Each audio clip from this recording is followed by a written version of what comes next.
سورہ عنکبوت آیت نمبر 48۔ اعوذ باللہ من الشیطان الرجیم، بسم اللہ الرحمن الرحیم۔ ہم نے پچھلی آیت میں تبلیغ کا طریقہ دیکھا کہ اہل کتاب سے یا کسی سے بھی ہم کس طرح بات کریں، اور جو ہم نے آخری بات پڑھی کہ حجتیں نہیں ڈالتے، جھگڑے نہیں کرتے آیتوں کے بارے میں مگر کفر کرنے والے۔ تو ہمیں بھی بہت خیال رکھنا چاہیے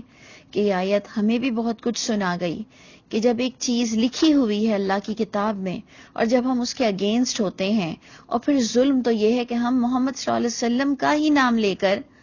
آیت کے اگینسٹ جاتے ہیں کہ جی قرآن میں تو لکھا ہے لیکن پھر محمد صلی اللہ علیہ وسلم نے اس طرح سے کیا، تو یہ اتنا بڑا ظلم ہے،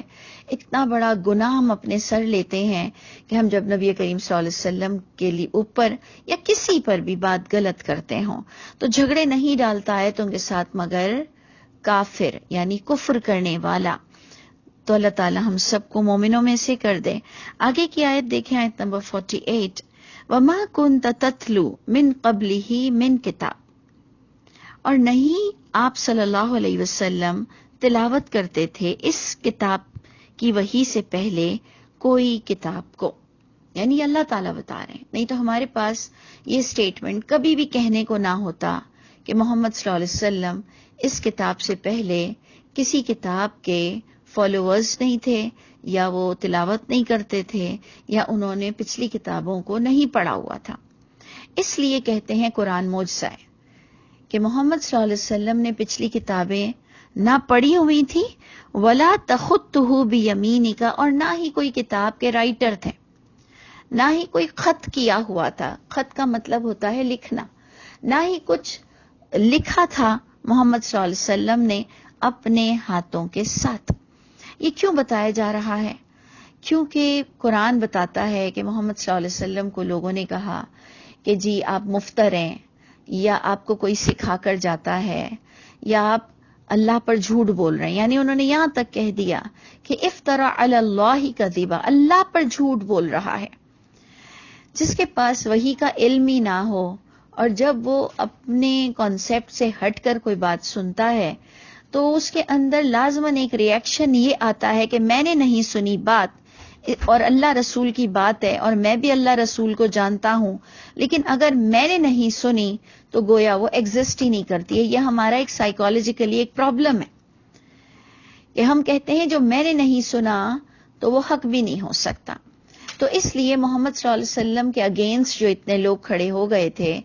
کہ اس زمانے میں ہماری طرح وحی کو ترجمے سے نہیں پڑھا جاتا تھا، اور ہماری طرح کئی کتابیں چھپ چکی تھیں نبیوں پر جھوٹی داستانوں کی، اور لوگ اس کو زیادہ جانتے تھے بنسبت وحی کو، ایکچوئل وحی کو نہیں جانتے تھے۔ اس لیے لوگوں کا یہ خیال تھا کہ آپ استغفر اللہ، آپ جھوٹ بول رہے ہیں۔ تو اللہ تعالیٰ ہمیں اس سینس میں یہ بات بتا رہے ہیں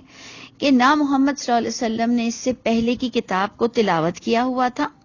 اور نہ ہی محمد صلی اللہ علیہ وسلم نے اپنے ہاتھوں سے کبھی کوئی کتاب لکھی ہوئی تھی کہ اتنی خوبصورت آیتیں جو کہ ایک عربی دان ہی سمجھ سکتا ہے، ایک پڑھا لکھا انسان ہی سمجھ سکتا ہے کہ اتنی گریٹ جو ورڈز ہیں، عربک تو کہتے بھی خاص اس کو ہیں جو چھوٹے لفظوں میں بہت بڑی بڑی باتوں کو سما دیتا ہے، یعنی بہت چند لفظ یوز ہوئے ہوتے ہیں اور بڑے پیمانے پر بہت اعلیٰ بات بیان کر دی جاتی ہے، اور یہ بڑی ہی اعلیٰ سی صفت ہے، اور یہ انسان سمجھ سکتا ہے کہ یہ ایک بہت بڑا رائٹر ہی ایسی باتیں لکھ سکتا ہے۔ تو اللہ تعالیٰ بتا رہے ہیں نہ وہ تلاوت کرتے تھے اس سے پہلے کوئی کتاب، نہ لکھتے تھے اپنے ہاتھوں سے۔ اذن اس صورت میں اگر کہ یہ ایسا ہوتا، لرتاب المبتلون، باطل لوگ محمد صلی اللہ علیہ وسلم پر ضرور شک کرتے۔ اگر آپ پہلے کوئی رائٹر ہوتے یا آپ نے پہلے کوئی کتاب پڑھی ہوتی تو باطل لوگ جو حق کو نہیں مان رہے ہیں وہ ضرور شک کرتے۔ یہ پتہ نہیں آپ کو یہ بہت امپورٹنٹ پوائنٹ لگ رہا ہے کہ نہیں، لیکن یہ میرے نزدیک بہت بڑا امپورٹنٹ پوائنٹ ہے، کیونکہ اس میں ہمیں امی کی بھی ڈیفینیشن مل جاتی ہے۔ امی کا معنی جاہل نہیں ہوتا، امی کا معنی یہ ہوتا ہے کہ پہلی کتاب کو اس نے پڑھا ہوا نہ ہو، اس لیے محمد صلی اللہ علیہ وسلم کو امی کہا جاتا ہے۔ آپ سورہ جمعہ میں جب پڑھتے ہیں کہ امیوں میں ایک نبی بھیجا گیا، تو کوئی سب جاہل نہیں تھے، یہ بڑے بڑے شعراء، بڑے بڑے بزنس مین، بڑے بڑے پڑھے لکھے لوگ اور بڑی خط و کتابت کرنے والے لوگ تھے، تو سب کے سب امی نہیں تھے۔ آپ سورہ جمعہ میں دیکھیں کہ هو الذی بعث فی الامیین رسولا، کہ وہ ذات پاک نے امیوں میں ایک رسول بھیجا، یعنی ناواقفوں میں، یعنی جو کتاب کو نہیں پڑھتے تھے ان میں بھیجا۔ اور جو یہ قرآن معجزہ اسی لیے بنتا ہے کہ محمد صلی اللہ علیہ وسلم نے پچھلی کتابیں نہیں پڑھی تھی، لیکن وہ اہل کتاب کے آگے وہ باتیں رکھتے تھے جو ان کے علماؤں نے چھپا کے رکھی ہوئی تھی۔ وہ محمد صلی اللہ علیہ وسلم کو فرشتہ آ کر بتاتا تھا، ان کے قلب پر وحی ہوتی تھی جن کو وہ کھولتے تھے۔ اور اسی لیے ایک آیت بھی آتی ہے کہ محمد صلی اللہ علیہ وسلم فرماتے ہیں کہ تم مجھ پر الزام مت ڈالو، کیا میں تمہارے درمیان پہلے نہیں رہا ہوں؟ یعنی میں کب جھوٹ بولتا ہوں یا میں نے کب کتاب پڑھی ہوئی ہے کہ مجھے کوئی آئیڈیا ہو؟ یہ مجھے فرشتہ آ کر بتاتا ہے۔ اسی لیے یہ بھی کہا جاتا ہے انک لمن المرسلین، یعنی یہ آیت اتنی امپورٹنٹ ہے کہ کتنی آیتوں کی سمجھ آپ کو ان آیتوں میں ملے گی، کیونکہ میں سوچتی تھی کہ یہ کیسا سٹیٹمنٹ ہے انک لمن المرسلین، کہ بے شک آپ البتہ رسولوں میں سے ہیں۔ یعنی کیا ایویڈنس ہے ہمیں؟ اللہ تعالیٰ، میں اللہ سے دعا کرتی تھی اللہ مجھے اس آیت کی سمجھ دیجئے کہ اگر کوئی کو ہم کہیں کہ انک لمن المرسلین، کہ بے شک آپ صلی اللہ علیہ وسلم رسولوں میں سے ہیں، تو اس کا اور کوئی ایویڈنس کون سا ہونا چاہیے؟ تو پھر مجھے یہ اندازہ ہوا، آپ بھی دیکھیے گا، کہ جب محمد صلی اللہ علیہ وسلم کو وہ باتیں بتائی گئی جو کہ علماؤں نے چھپائی ہوئی تھی، جو کہ محمد صلی اللہ علیہ وسلم نے کبھی پڑھی ہوئی ہی نہیں تھی، اور وہ باتیں جب ان پر بیان ہو گئیں اور وہ انہوں نے لوگوں کے آگے پیش کی، تو پھر بے شک ماننے والی چیز ہے۔ اور اگر سیم ہی بات ہے تو تمہیں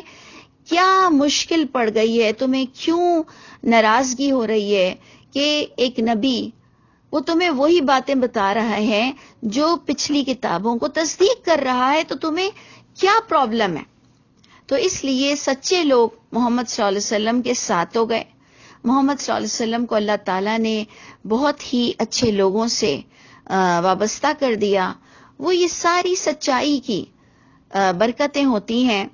اور آپ دیکھیں کہ بہت انٹلیکچوئل پوائنٹ ہے کہ جو یہاں پر بیان ہوا، ہم پڑھ رہے تھے کہ نہ آپ تلاوت کرتے تھے اس سے پہلے کوئی کتاب، نہ آپ لکھتے تھے اپنے ہاتھوں سے، اس صورت میں البتہ شک میں پڑ جاتے باطل پرست لوگ۔ بل ہوا آیات بینات، بلکہ یہ تو ایک واضح وہ آیتیں ہیں، فی صدور الذین اوتوا العلم۔ بہت امپورٹنٹ پوائنٹ ہے، سمجھیے، غور سے سمجھیے کہ بلکہ یہ وہ واضح آیتیں تھیں جو محمد صلی اللہ علیہ وسلم پر وحی ہوئی، فی صدور الذین اوتوا العلم، جو پہلے سے موجود تھی اوتوا العلم کے سینوں میں۔ یعنی محمد صلی اللہ علیہ وسلم پر کوئی بھی بات بالکل پہلی بار نہیں پیش ہوئی کہ لوگوں کو ماننے کے لیے پرابلم ہو، یہ تو اوتوا العلم کے سینے میں پہلے سے موجود تھی۔ اوتوا العلم کس کو کہتے ہیں؟ ہم نے پہلے بھی ڈسکشن کیا کہ جو پہلی کتاب کو بھی سمجھ کر پڑھتا تھا اسے اوتوا العلم کہا جاتا ہے، کہ جنہیں علم پہلے سے تھا پچھلی کتاب کا، ان کے سینوں میں تو یہ واضح آیتیں پہلے سے موجود تھیں۔ وما یجحدوا بآیاتنا، دوبارہ کہا جا رہا ہے کہ نہیں جھگڑا ڈالتے ہیں آیتوں کے ساتھ مگر ظالم لوگ۔ آیتیں لکھی ہوئی ہیں اور آپ جھگڑے ڈالو۔ لیکن مجھے افسوس تو یہ ہے کہ یہ باتیں اہل کتاب کو بیان ہو رہی ہیں کہ اے اہل کتاب، تمہارے پاس تمہاری کتاب موجود ہے جو کہ تم اس سے تصدیق بھی کر سکتے ہو، پھر بھی تم نبی کریم صلی اللہ علیہ وسلم کے راستے میں رکاوٹ بنتے ہو، پھر بھی تم ان کی بات کو تصدیق سے نہیں دیکھتے ہو تو جھگڑے ڈالنے والا تو ظالم ہوتا ہے، اور پچھلا آپ کو بتایا گیا اللہ کی آیتوں میں جھگڑے ڈالنے والا کافر ہوتا ہے۔ تو کیا یہ آیت ہم اپنے لیے بھی نہیں سمجھ سکتے کہ ایک انسان آپ کو قرآن سے کوئی آیت بتاتا ہو لیکن آپ اسے نہ مانیں، صرف یہ کہہ کر کہ نہیں جی اس کی انٹرپریٹنگ یوں ہے اور اس کے لیے ہمارے علماء یہ کہتے ہیں، تو خدا نہ خواستہ ہم بھی کہیں ظالم میں اور ہم بھی کہیں کافر میں شمار نہ کر لیے جائیں۔ اللہ تعالی ہم سب پر رحم فرمائے۔ اس ایک آیت کے ساتھ ہم اینڈ کرتے ہیں کہ وقالو، اور انہوں نے یہ بھی کہا کہ لولا انزل علیہ آیات من ربہ، کیوں نہیں نازل ہوئی اس نبی پر کوئی آیتیں، یعنی کوئی معجزات اس کے رب کی طرف سے۔ یعنی آپ نے دیکھا کہ جو آیتوں کو سمجھ جائے تو پھر وہ محمد صلی اللہ علیہ وسلم کی رکاوٹ بننے کے لیے کہتا ہے کہ ہمیں کوئی معجزے دکھا دو۔ تو جسے اللہ کی آیتیں کافی نہیں ہوتی اسے معجزہ کیا کافی ہوگا۔ تو اس لیے آپ اور میں بھی اپنے دل سے یہ بات نکال دیں کہ کسی کو سچا ماننے کے لیے کوئی معجزات کا دیکھنا ضروری ہے، کسی کو سچا ماننے کے لیے اللہ کی کتاب سے تصدیق کرنا ضروری ہے۔ یقین جانیے جسے اللہ کی کتاب دل پر اثر نہیں کر سکتی وہ معجزے سے بھی سیٹسفائی نہیں ہو سکتا، پھر اسے اور معجزات چاہیے ہوں گے، پھر اسے اور کچھ چاہیے ہوگا۔ ایون اللہ فرماتے ہیں اگر میں بادلوں سے آسمانوں کے اتر کر بھی آ جاؤں تب بھی اس کے دل کو تسلی نہیں ہوگی۔ تو یہاں پر کہا جا رہا ہے قل، اے محمد صلی اللہ علیہ وسلم ان کے معجزات مانگنے پر یہ کہہ دو کہ انما الآیات عند اللہ، کہ بے شک معجزات تو اللہ کے پاس سے آتے ہیں، وانما انا نذیر مبین، میں تو بے شک ایک نذیر ہوں، ڈرانے والا ہوں، مبین اور کھلم کھلا بات پر ڈراتا ہوں کہ جو تمہارے پاس بھی موجود ہے اور جو مجھے عطا کی گئی، میں تمہیں کھلم کھلا بات پر ڈرا رہا ہوں، کوئی ڈھکی چھپی باتیں نہیں ہیں۔ اللہ تعالی ہم سب کے حامی و ناصر ہوں۔